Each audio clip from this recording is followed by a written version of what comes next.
Hi YouTube, this is Londian, getting ready to show you my bug out bag. It's not really a bug out bag as much as a get home bag. First item I'm going to show you anyways is the radio. This would normally be attached to the front of the bag, and that's how I'm going to get my two-way communications if needed. The actual pack that I'm using is an Teryx Silo 30 meaning that it is a 30-liter pack. 1,830 cubic inches. I've got a couple water bottles here for water storage. Don't have them filled right now. I'm just putting these on here just now. These are half-liter bottles, so not the full 1 liter size as far as that goes. This is a pack that I used to use for skiing. And that's why it's kind of got these funny straps here that maybe you're not used to seeing. That's where you normally hook your skis or skins. On the other side of the pack, I've also got a couple of these visible bands, so you can, if you need to be seen, you can put those on your arms, leg, wherever you need to. And as well on the other side, a little Fox 40 whistle. As for getting inside the pack here, the first pocket that I've got here is the quick access pocket here on the top, and then I've got 1 can of pepper spray in case you need to, use it for self-defense purposes and get yourself out. Extra battery for my radio. This is a pair of safety glasses. These are Rudy Project brand. They're really nice. They actually are photochromatic lenses, so if it gets really bright out, they're going to adjust to the light for you. Actual pair of safety glasses. These are the AOSafety glasses, in case it's needed for that. Extra battery for my cell phone. And that's pretty much it that I keep there in that top pocket. I may change things up a little bit here and there, but that's what's kept in there now. As for the main pocket here on the outside of the bag, the first item that I have here is going to be the first aid kit. This is basically a mimic of the kit that USNERDOC has on his website. Excellent kit and put together there. I have thrown in a couple extra items in there and also used a slightly different pouch, mostly because I got quite a few of these kits that I've put together now, and they work really well, but I wanted a little bit more durable bag for my type of use.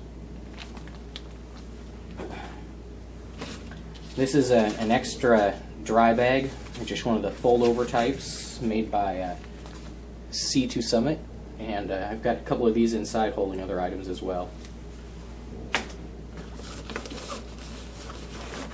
Next item is an REI pack towel. I don't know if you can 100% see that, but hopefully you can. And this is the more of the hand towel size, not the really large towel. Next item here is a bunch of Snickers bars for nutrition, as well as some of the Crystal Light mixes for water.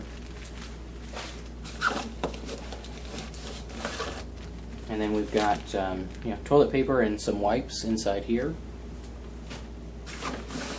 And that's it for that pocket there. So we'll go ahead and open it up into the main pocket here. Another reason why I really like this bag is the way that it does have the ability to open as well. I'll show you here. Unzip here. And around this side. And it basically just kind of flips open, so everything is out and exposed really easily.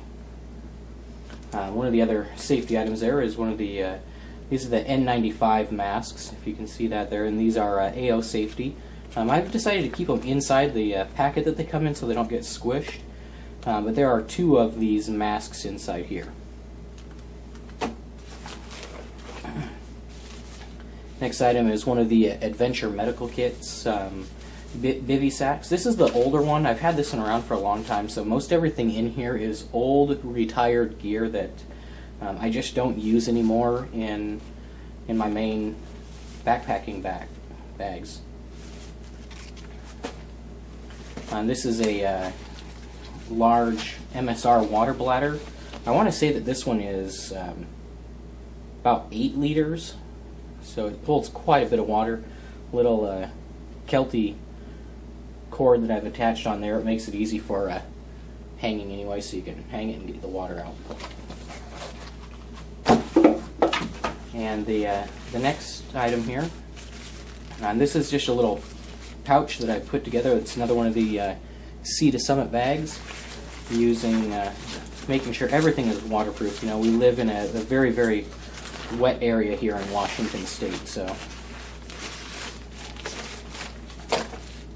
I've got a few extra Ziplocs. These are hair ties. I personally don't have long hair, but they come in useful for many different things, and perhaps someone else needs one. I've got a couple of the miniature Sharpies that can be used for writing notes, which will break down into, I've got a couple packs of Post-its right here, as well as some 3x5 note cards, in case you need to leave a note behind for communication reasons and that type of thing. The next item here is the MSR Myox, the water purification unit. I've also got a Fisher Space Pen in here, as well as some matches in a dry container. A couple of things I've added into this kit. There's normally the test strips for testing your water. I've thrown in a couple extra test strips, as well as another bag of the salt needed to use the Myox, and also this really tiny dropper. I just found this a lot easier to get the water up, put it in the Myox, and use it that way. As well as I've got a bunch of extra CR123 batteries inside of there. There's 3 Ziploc bags doubled up with 4 CR123s in each Ziploc, so I've got a total of 12 CR123s in there. Those will be both for the Myox as well as my flashlight. I've chosen to go with just one battery type for everything I carry, other than the cell phone, of course, and the ham radio, but that way it's the easiest way to grab some batteries and go. On my person, I always carry the Quark 123 squared flashlight. I've really enjoyed that one a lot, and I have a Phoenix light that I'll show you a little bit later.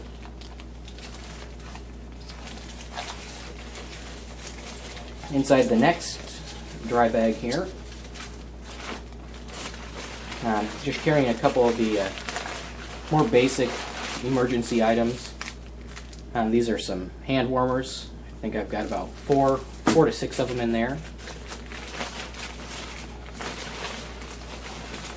This is the little tiny Brunton monocular, in case you need that for viewing something. I've even left it in the plastic, so I've almost never used this.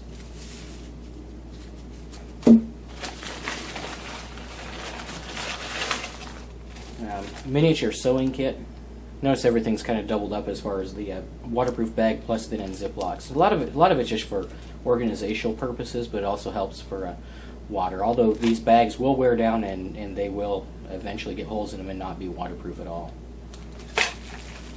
This is a emergency blanket that I had lying around. All sorts of good uses for those, in addition to building shelters, helping someone else out, and that sort of thing. Also in here, I keep my compass. It's a pretty basic Silva compass that's in there, as well as one of the polyurethane style signal mirrors right here. The next waterproof bag here, this is one of those Grundig, or sub-company is Eaton. And this is one of their radios in here.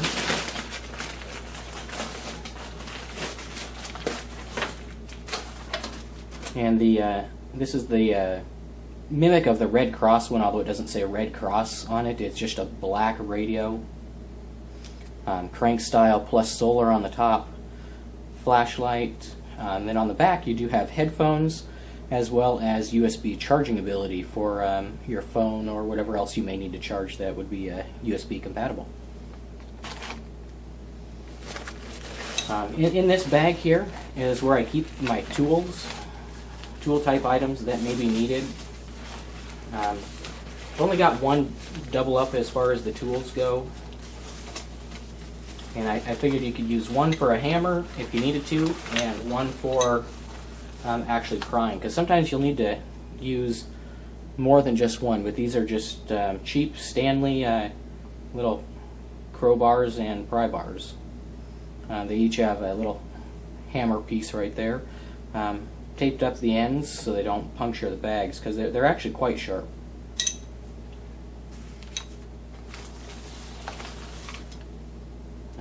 Basically a dedicated screwdriver slash Allen driver.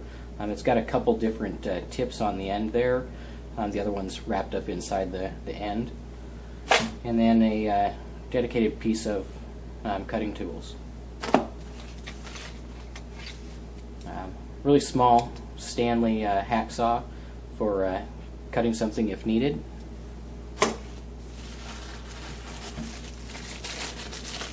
Roll of electrical tape. I believe this one is the Scotch brand, and this is the really thick version of it. I don't remember exactly how they identified that when I was at the store, but hopefully that will help you get a little bit of understanding which one exactly it is.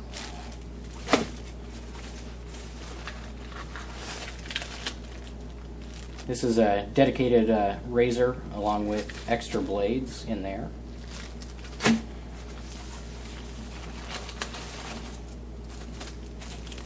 Set of leather work gloves, and you just threw these in there. You know, around here we got a lot of pine, so even just if you had to make a fire for some unknown reason, you'd have something to pick up the pine with, because the pitch is just horrible to get off your hands.